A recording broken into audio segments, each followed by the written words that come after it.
ঊনকোটিতে বাণিজ্যিকভাবে আঙ্গুর চাষে অভাবনীয় সাফল্য, কৃষকদের আয়ের নতুন দিশা দেখাচ্ছে কৃষি বিজ্ঞান কেন্দ্র।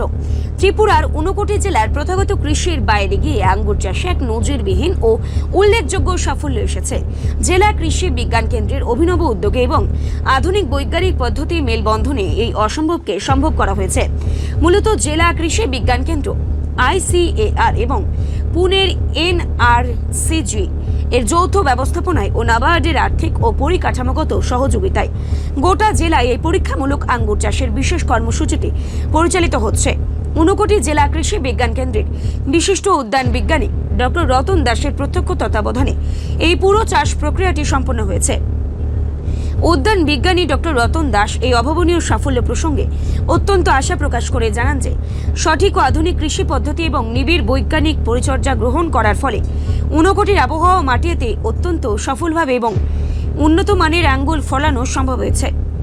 কৃষকদের অর্থনৈতিক বিকাশের ক্ষেত্রে এই অভিনব উদ্যোগ আগামী দিনে এক যুগান্তকারী ভূমিকা নিতে পারে। এই ফল চাষ জেলার প্রান্তিক কৃষকদের জন্য উপার্জনের এক সম্পূর্ণ নতুন এবং বিকল্প আয়ের উৎস তৈরি করবে বলে মনে করছে কৃষি বিশেষজ্ঞরা। উদ্যান পালন দপ্তরের পক্ষ থেকে জানানো হয়েছে, বাণিজ্যিকভাবে এই চাষকে আরও ছড়িয়ে দিতে স্থানীয় কৃষকদের আধুনিক আঙ্গুর চাষের উপর বিশেষ প্রশিক্ষণ দেওয়া হচ্ছে এবং সেই সাথে প্রয়োজনীয় সমস্ত রকমের বৈজ্ঞানিক পরামর্শ ও দিক নির্দেশনা প্রদান করা হচ্ছে।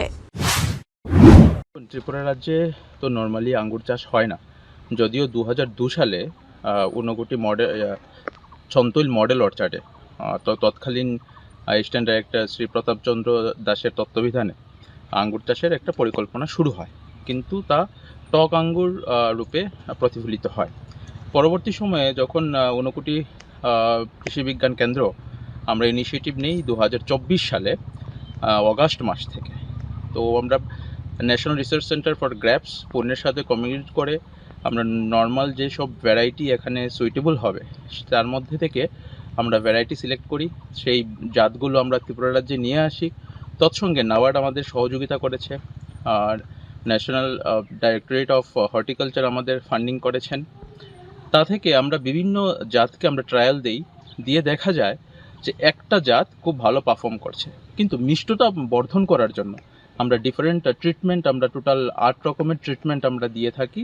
নিউট্রিশনাল ট্রিটমেন্ট, তারপর কিভাবে হরমোনাল ট্রিটমেন্টগুলো আমরা দিয়ে দেখা গেছে এখন একটা জাত ত্রিপুরা রাজ্যে সাকসেসফুলভাবে প্রাথমিকভাবে আমরা বলতে পারি যে সফলতা লাভ করেছে এবং মিষ্টি আঙ্গুর আগামী দিনে কৃষকদের হাতে তুলে দেওয়া যাবে। বলা বাহুল্য, ত্রিপুরা রাজ্যে যা আঙ্গুর পাওয়া যায় সবই আঙ্গুর আমরা বহির্রাজ্য থেকে আমরা ত্রিপুরা রাজ্যে নিয়ে আসি এবং সেই আঙ্গুরগুলো এক্সপোর্ট করার পর যে কোয়ালিটির আঙ্গুর থাকে সেই কোয়ালিটির আঙ্গুর ত্রিপুরা রাজ্যে আসে। কিন্তু আমরা আশা করি আগামী দিনে ত্রিপুরায় ফলিত আঙ্গুরই ত্রিপুরাবাসী থালে যাওয়ার একটা পরিকল্পনা আমাদের রয়েছে।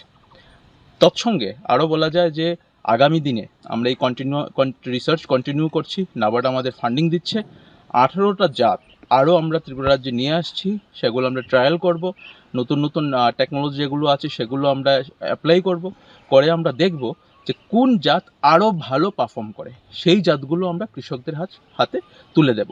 এই যে জাত আমরা দেখতে পাচ্ছি, এই জাত মধ্যে যে অ্যান্থোসায়ানিন কন্টেন্ট, যেটা অ্যান্টি কার্সিনোজেনিক, পৃথিবীতে যত আঙ্গুর আছে সেই আঙ্গুরের মধ্যে সবচেয়ে বেশি পরিমাণে অ্যান্থোসায়ানিন পাওয়া যায়।